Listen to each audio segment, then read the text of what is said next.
a glória da cruz. Estamos entrando no seu coração e na sua vida com uma mensagem de paz, uma mensagem pascal, neste tempo tão especial. Queremos que o ressuscitado fale na sua vida, na sua história, no seu coração. Uma das ações de Jesus ressuscitado foi arrancar o medo dos discípulos, em vista da evangelização. Tomemos então o Evangelho de Lucas, no capítulo 24, versículo 34. Eles estavam reunidos, com as portas fechadas. Era o início da noite do domingo da ressurreição. Jesus entrou na casa de maneira súbita e inesperada. Eles ficaram assustados e com muito medo e pensaram que estavam vendo um fantasma. Para desfazer essa ideia, ele não era um fantasma, Jesus pediu algo para comer. Mostrou-lhes as marcas dos cravos, nas mãos e nos pés, e ainda ordenou: toquem em mim e vocês vão crer, pois um fantasma não tem carne nem ossos, como vocês estão vendo que eu tenho. A Bíblia, ela fala de dois medos. Um medo que é erro de interpretação e precisa ser corrigido para melhorar e crescer na verdadeira imagem de Deus. O outro medo, ele precisa ser superado, pois na maioria das vezes é criação da imaginação e é alimentado por nós mesmos. No livro de Gênesis, no capítulo 3, versículos 9 e 10, Deus chama Adão. Adão, onde estás? E ele respondeu: ouvi teus passos no jardim, e eu tive medo, porque estava nu e me escondi. Temor confundido com medo. Um dos 7 dons do Espírito Santo é o temor de Deus. Mas não significa ter medo de Deus, senão um temor respeitoso de Deus, uma reverência, adoração diante do divino. Quando se ama uma pessoa, não se tem medo dela, senão respeito, carinho, cuidado. Eu farei tudo para estar ao seu lado e com gratuidade. Se o amor é a motivação para irmos a Deus, não há espaço para os medos, senão para a alegria e para o bem-estar. Acontece que muitos cristãos ainda têm medo de um Deus, por causa da educação religiosa que receberam. Talvez uma moral pesada demais. Alguém pintou a imagem de um Deus severo, um Deus castigador e bravo, próximo à figura de uma pessoa ruim. Ele castiga, ele pune os pecados cometidos, ele se entristece demais. Um Deus fantasma, não vivo, não ressuscitado. Dessa forma, a pessoa não viverá a liberdade da fé, da entrega ao Senhor. Não é a primeira vez que os discípulos confundiram Jesus com um fantasma. Quando Jesus acalmou a tempestade no mar da Galileia e veio ao encontro deles na barca, também ficaram com medo e acharam que Jesus era um fantasma. Agora ressuscitado, o fato se repete. Novamente Jesus precisou afirmar: não sou um fantasma. E fez isso se alimentando. Quando a experiência de Deus é fraca ou ela é distante, quando se vive a religião por obrigação e não por adesão à pessoa de Jesus e convicção de fé, realmente Jesus é um fantasma. É apenas um personagem do passado. Para quem tem fé, a experiência mostra totalmente o contrário. E o Papa Francisco lembrou que essa realidade tem lembrado ainda no início da encíclica Evangelii Gaudium.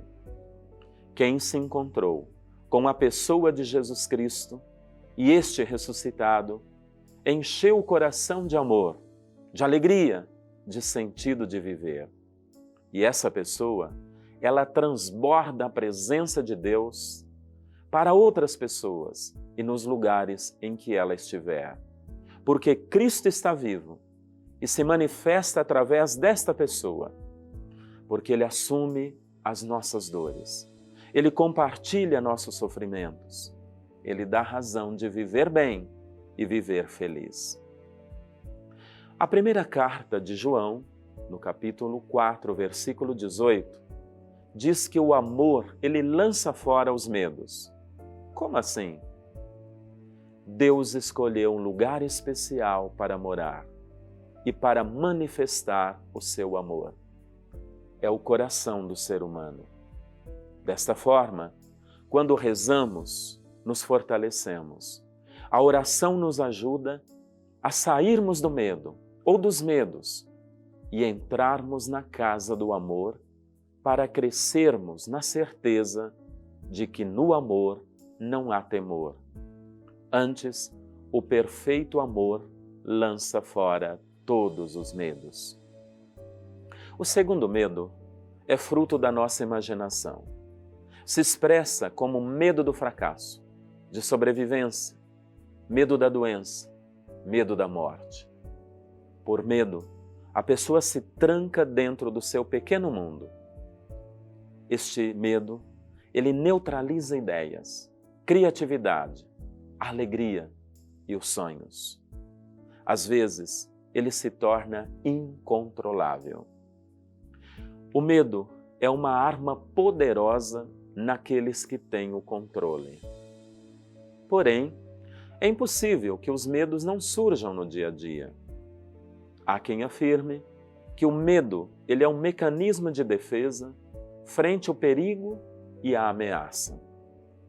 Mas não podemos viver prisioneiros do medo ou dos nossos medos, impedindo que a humanidade cresça e a vida de Deus transborde em nós e a partir de nós. Sejam quais forem as fontes do medo, é preciso confiar em Deus. E isso já é uma recusa de se entregar ao medo. É voltar-se para Ele, sobretudo nos tempos de escuridão, de aridez, de trevas, e confiar que Ele fará surgir uma luz no final do túnel e continuar caminhando. A fé em Deus, na verdade, pode não impedir que os medos cheguem, mas nos dá as forças necessárias para vencê-los, porque Deus é uma presença amorosa que anima, fortalece, estimula, pois, como disse Paulo, a fraqueza de Deus é mais forte que os homens e as mulheres. Um testemunho. São Vicente de Paulo. Vicente nasceu na França, no ano de 1581. Filho de pobres camponeses, entrou para o seminário e foi ordenado padre ainda bem novo, com apenas 19 anos de idade. 12 anos depois, Vicente lançou-se inteiramente no serviço aos pobres. Em contato com os camponeses, conheceu o estado de abandono religioso e a miséria em que viviam as populações do campo. Vicente percebeu que os pobres tinham necessidades urgentes e que, para ser fiel a Jesus Cristo, era preciso servi-los. Começou então a pregar missões entre os pobres e a organizar diversas organizações de caridade. Fundou a Congregação da Missão, os padres, e a Companhia das Filhas da Caridade. Vicente colaborou também com a reforma do clero, e ele é chamado o pai dos pobres. Começou então a pregar missões entre os pobres e a organizar diversos grupos de caridade. Fundou a Congregação da Missão, os padres, e a Companhia das Filhas da Caridade. Colaborou também com a reforma do clero. São João Maria Vianney, o santo cura d'Ars, também francês, chegou a afirmar que no século XVII não surgiu um homem maior na França do que São Vicente de Paulo. Vicente é chamado o pai dos pobres. Vicente não se rendeu frente aos desafios. Ele enfrentou o medo pessoal e o medo diante daqueles que estavam contra o Evangelho e queriam impedir as suas obras, as obras de Deus. Vicente venceu os medos na força da alegria de seguir Cristo e Cristo nos pobres. São Vicente de Paulo, rogai por nós. Rezemos diante da cruz. Senhor Deus do Universo, na celebração do vosso Filho, crucificado e ressuscitado, concedei-nos a graça de enfrentar os medos e vencê-los, para que os desafios da vida não nos aprisionem e com a alegria e a coragem testemunhemos Cristo, Cristo vivo entre nós. Amém. Nosso Senhor Jesus Cristo esteja sempre do vosso lado para vos defender, dentro de vós para vos conservar, diante de vós para vos conduzir, atrás de vós para vos guardar e acima de vós para vos abençoar. Ele que vive e reina com o Pai, na unidade do Espírito Santo. Amém. Que o Senhor vos abençoe, arranque de vós todos os medos, em nome do Pai e do Filho e do Espírito Santo. Amém.